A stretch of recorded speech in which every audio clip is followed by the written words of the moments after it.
হিমন্তই গৰু মাংস নাখায়, কিন্তু গৰু মাংসৰ পইচা খায়। আজি মুছলমান মানুহে নিজৰ খোৱা বস্তুটো খাব নোৱাৰে।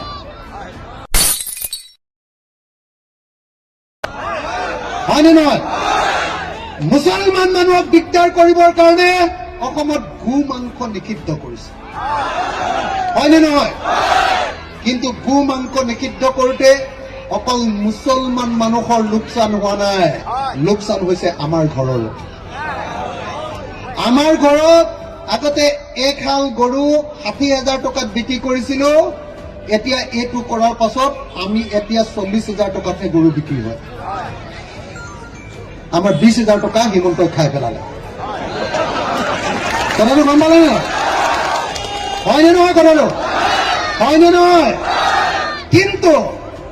কিন্তু এই যে মই কম দামত গৰু বিক্ৰী কৰিলো, আপোনালোকে গোছ বা গৰু মাংস কম দামত কিনি খাবলৈ পাইছে নি? হিমন্তৰ দিনত দাম বাঢ়িছে নে কমিছে? এতিয়া ১ কেজি গৰু মাংসৰ দাম কিমান?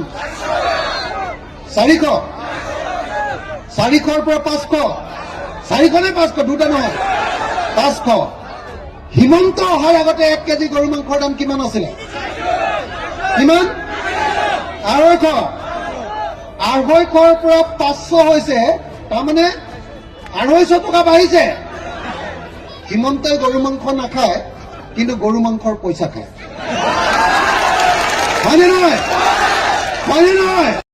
হিমন্তই গৰু মাংস নাখায়, কিন্তু গৰু মাংসৰ পইচা খায়। আজি মুছলমান মানুহে নিজৰ খোৱা বস্তুটো খাব নোৱাৰে।